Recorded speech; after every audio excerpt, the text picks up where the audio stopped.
Então, eu vou gravar esse vídeo um bocado sem roteiro hoje, porque eu juro, eu tentei gravar 1 milhão de vezes um vídeo falando a respeito de ambiente externo. Eu já tô com o roteiro dele feito. O roteiro dele tá bom. Eu tenho várias ideias a respeito desse tema. Acontece que, eu juro, eu fiz pra ir uns 15 takes, sabe? 15 vezes eu tentei olhar na câmera e falar a respeito disso, só que não tá saindo nada. Literalmente não tá saindo nada. E eu nem sei se essa parte do vídeo vai sair no canal. Mas eu sentei aqui no chão, tentei colocar a câmera em outros ângulos e tudo mais. E aqui do meu lado tá a minha Bíblia e tá o meu pão nosso e tá as coisas que eu faço pro meu devocional. E eu pensei, por que não fazer um vídeo falando sobre o meu testemunho e o que mudou na minha vida desde que eu comecei a estudar a palavra de Deus e tudo mais. Porque é um assunto que, pelo menos até agora, tá fluindo bem. Os vídeos até agora, nenhum conseguiu passar do 1 minuto, esse aqui pelo menos tá passando. Então, vamos lá. Antes de mais, é necessário que eu explique um pouquinho pra vocês a minha forma de ver a religião. Eu sou espírita kardecista, no entanto, eu vivi um pouco afastada da religião, assim, durante muito tempo, porque eu não sentia que eu estava realmente conectada com aquilo. Parecia muitas falácias, assim. Eu não digo do espiritismo em si. Eu ainda sou espírita e hoje me identifico como espírita com muita mais força do que eu me identificava como antes.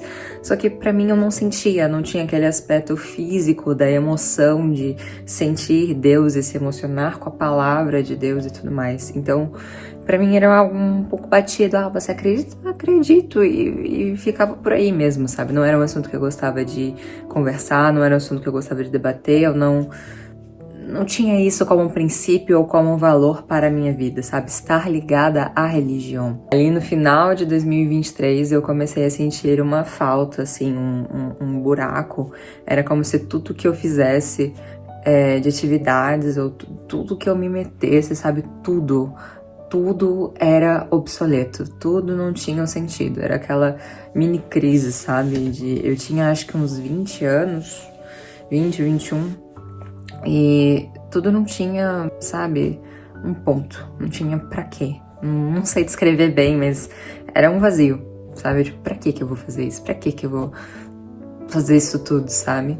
E acho que é muito importante que às vezes a gente passe mesmo por esses questionamentos, esses desafios, independente de qual seja o seu cenário, porque quando você tá no meio do mar agitado é que você vê que você precisa de uma boia, sabe? Que você precisa de um apoio. Porque muitas vezes a gente se acostuma com o mar, a gente se acostuma a estar ali jogado, a não ter aonde se apoiar, mas é quando o negócio tá se movimentando mesmo, quando a gente toma consciência da situação onde a gente tá, é que nós vemos que nós precisávamos a todo momento de um local para descansar. Tanto que uma das frases que eu mais gosto, assim, né, uma das passagens, eu ainda não sei muito bem os termos técnicos, tá? É aquele de Jesus que ele fala: venham a mim todos os cansados e sobrecarregados, pois meu jugo é leve e eu os aliviarei. Algo assim. Eu pretendo colocar em algum local da tela a frase mais certinha, mas isso fez todo sentido pra mim naquela época. Começou a aparecer no meu algoritmo, tá? O Instagram começou a me colocar conteúdo sobre Jesus e toda vez que eu via um conteúdo a respeito, uma frase ou qualquer coisa do tipo, eu ficava, nossa, era como se fosse uma respirada, sabe, que eu dava naquele mar turbulento que eu tava, né, porque tava terminando a faculdade, se eu não me engano, ou estava ali no início do último ano da faculdade, e eu ainda tava naquela dúvida do que fazer, e era aquela coisa de, poxa, eu quero ser grande, eu quero a grandeza, só que eu não consigo fazer nada de concreto, eu não tô conseguindo terminar ou realizar nada de concreto. E começou a aparecer pra mim essas coisas no Instagram, e eu descobri a série Os Escolhidos, né, o The Chosen. Cara, mudou a minha vida essa série, juro por tudo. Porque Jesus ficou muito mais humano, ficou muito mais palpável. Eu sei, aquele é um ator, aquele não é Jesus, não é pra gente ficar idolatrando o ator e tudo mais. Eu não tô idolatrando o ator que fez, na verdade eu nem sei o nome direito dele. No entanto, eu sei que pra mim fez a diferença ver aquilo ali.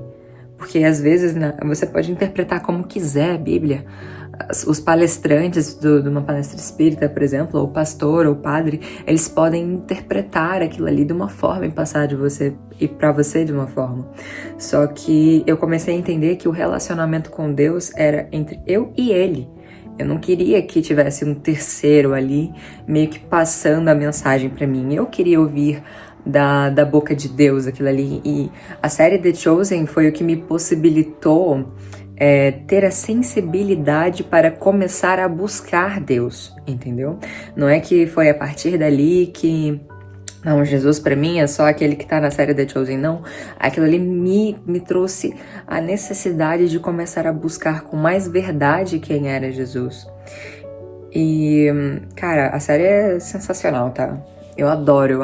Eu falei pro meu pai assistir, pra minha mãe assistir, todo mundo que eu encontro, assim, os meus amigos, eu falo, cara, quer mudar tua vida? Comece a assistir Os Escolhidos, comece a assistir The Chosen.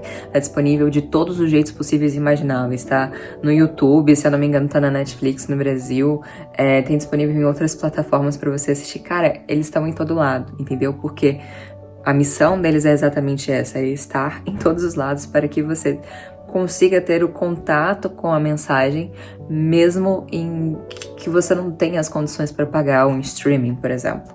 Então, tendo mais contato com os escolhidos, eu comecei a ver Jesus de uma forma completamente diferente. E por isso eu comecei a me interessar e a buscar Bíblias. E teve uma oportunidade que eu fui na casa do meu namorado e ele tinha essa Bíblia aqui, que ele fez a catequese dele. Eu não fiz a catequese, eu fiz evangelização, que é dentro do Espiritismo, ou seja, tem mais ou menos os mesmos princípios, conhecer a história de Jesus e pronto, evangelizar as crianças. E eu comecei a ler a Bíblia com ele, todo dia de noite. E vocês conseguem ver uma Bíblia bem simples e... tem essas coisas aqui, só que eu falava assim em oração pra Deus. Eu falava, Deus, eu queria muito ter uma Bíblia de estudo, porque eu acho que vai ser muito interessante poder estudar mesmo a fundo o contexto histórico e poder anotar e ter uma Bíblia mais dinâmica, sabe? Não que eu estivesse reclamando dessa daqui, mas eu comecei a procurar outras Bíblias que eu pudesse estudar de fato, sabe? Anotar. Essa aqui eu tinha muito medo de passar uma caneta por cima, porque a folha é muito fininha e ia manchar tudo, então comecei a ter essas questões, assim, eu queria estudar a Bíblia de fato. Então, comecei a falar em oração, comecei a buscar promoções de Bíblia e teve uma oportunidade que eu comentei com uma amiga que, cara, ela é muito, muito especial, é a Milena. Eu, como não compartilhei ainda esse canal com ninguém, eu não acho que ela vai ver esse vídeo tão cedo. No entanto, Milena, muito obrigada pelo que você fez. Ela sabe que eu tenho um carinho imenso, ela e a família dela, gente, me deram uma Bíblia de estudo, literalmente do nada. O que aconteceu? Ela veio pra cá em dezembro, né? Ela veio pra Portugal em dezembro e eu comentei com ela que eu tava pesquisando Bíblia e promoção porque eu queria estudar e tudo mais. E comentei com ela a respeito dessa minha vontade. Isso foi em dezembro. Ali em maio, ela, amiga, eu precisava do teu endereço. Falei, não, amiga, você não precisa me mandar nada, tá tudo bem. Ela é muito disso de presentear as pessoas. E aí ela simplesmente falou, olha, eu preciso do teu endereço, por favor, não briga comigo, mas eu quero o teu endereço. Aí eu, tá bom. Dei meu endereço pra ela, achando que ela ia me mandar o quê? Caneta, sabe? Um caderno pra colorir. Não uma Bíblia desse tamanho de estudo, porque é uma Bíblia cara. É uma Bíblia cara. Eu depois fui pesquisar e é um negócio assim que eu fiquei olhando. Falei, não acredito que ela fez isso. E é uma Bíblia que tem muito valor, sabe? Histórico e tudo mais. Aí quando eu abri, eu falei, gente, ele arranjou uma forma... A Bíblia chegou às minhas mãos, sabe? De algum jeito ela chegou às minhas mãos e eu agradeço muito que a Milena foi a intermediária desse pedido que eu fiz a Deus. Não teria pessoa melhor pra eu... Eu fico um pouco boba, um pouco emocionada, porque eu consegui ter a Bíblia de uma maneira muito emblemática, sabe? Pelas mãos de uma pessoa muito especial. E aí vocês conseguem ver que aqui eu tenho algumas anotações que eu coloco. Eu coloco esses papeizinhos assim pra identificar algumas das minhas passagens favoritas. Conseguem ver que tá bem mais pra trás, ou seja, tá tudo no Novo Testamento. E eu tô tentando ler a Gênesis, gente, eu juro. O Antigo Testamento, eu juro que eu tô tentando. Tem algumas coisas que eu fico meio assim, meio julgando, mas eu tô tentando. Então, eu comecei a incorporar o processo do devocional no meu dia a dia. Como eu comentei anteriormente, nós, seres humanos, temos a tendência de achar que o mundo ele é complicado demais para nós. Ou seja, a gente fica totalmente alarmado e o mundo também hoje está demasiado complexo. E essa complexidade nos dá um pouco de ansiedade, nos dá medo, nós ficamos constrangidos até com os nossos próprios sonhos. E ter esse contato diário com Deus por meio do devocional me ajudou me ajudou muito. Eu sou uma pessoa completamente diferente, eu não tô falando disso da boca pra fora. Durante um tempo eu tava muito mais próxima de Deus, isso é fato. E o devocional tava saindo lindo, maravilhoso, tal. Até que eu comecei a me distanciar um bocado dele. Parecia que eu tava fazendo devocional um pouco forçado. Mas hoje em dia eu voltei desde que começou a quaresma, acho que foi no dia 3 de março. Eu voltei e falei, cara, eu quero... Ou 5 de março. Eu voltei e falei, cara, eu quero todo dia ter um contato com Deus. Mesmo que seja um pouco. Mesmo que eu não esteja conseguindo assimilar a ideia direito. Mas eu quero que ele veja que eu tô tentando ser o mais presente possível nesse nosso contato. Que eu tô insistindo. Porque como todo relacionamento, vai ter os seus altos e baixos. Mas como todo relacionamento, você precisa colocar Deus como sua prioridade. Porque se você não estabelecer aquilo como uma prioridade, aquele seu relacionamento vai murchar. Ele não vai morrer, pelo menos não da parte de Deus, né? Porque Deus nunca desiste e abandona dos seus filhos. Sabe quando deixa de fluir sangue para aquilo ali e fica só uma parte meio fragilizada, um negócio meio morto até? Então você precisa que Deus flua na sua vida, porque Deus é vida, cara. Eu não tô aqui tentando evangelizar ninguém, juro, prometo. Tô falando do meu depoimento, do meu testemunho, de coisas que mudaram na minha vida. Então, todos os dias o que eu tenho feito eu sento, faço minha oração. É muito importante que você saiba identificar como é o seu relacionamento com Deus.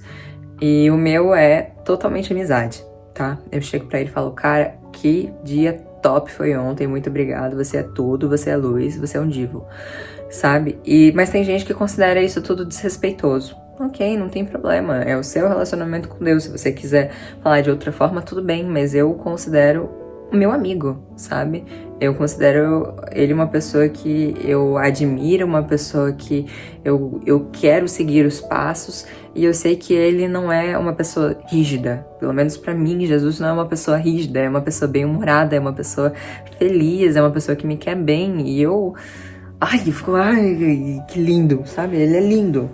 Então, faço a minha oração tentando me conectar ao máximo com a palavra dele.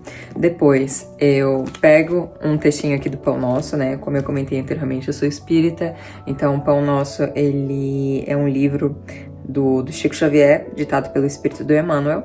E eu faço aleatório, sabe? Então, eu pego uma mensagem qualquer, sei lá, sacudir o pé, leio aquela mensagem. E é muito engraçado como muitas vezes eu faço a minha oração pedindo ou reclamando até, sabe? Falando, por que isso? Por que aquilo? Tal.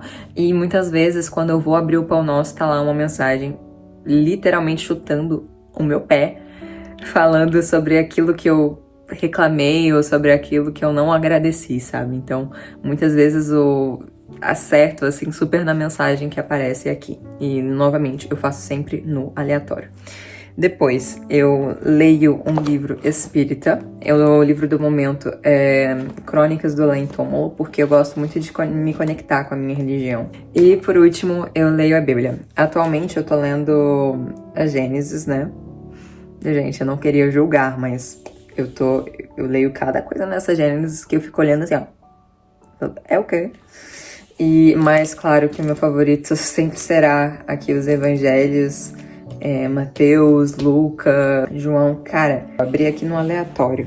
Se o propósito ou atividade deles for de origem humana, fracassará. Se proceder de Deus, vocês não serão capazes de impedi-los, pois acharão lutando contra Deus. Ou seja, que o seu propósito nessa vida esteja alinhada com Deus, esteja alinhada com Jesus, porque você vai fracassar de qualquer jeito, sabe? E, de certa forma, essa passagem que teve aqui foi muito do que a gente conversou ao longo do vídeo. Eu tinha muitas coisas que não tinham como um propósito em Deus, e por isso tudo fracassava. Mas a partir do momento que eu comecei a colocar Deus na equação dessa matemática super complexa e bonita que é a vida, as coisas começaram a dar certo. Por um mistério, assim, que nem eu consigo compreender. Obrigada por ter assistido até aqui.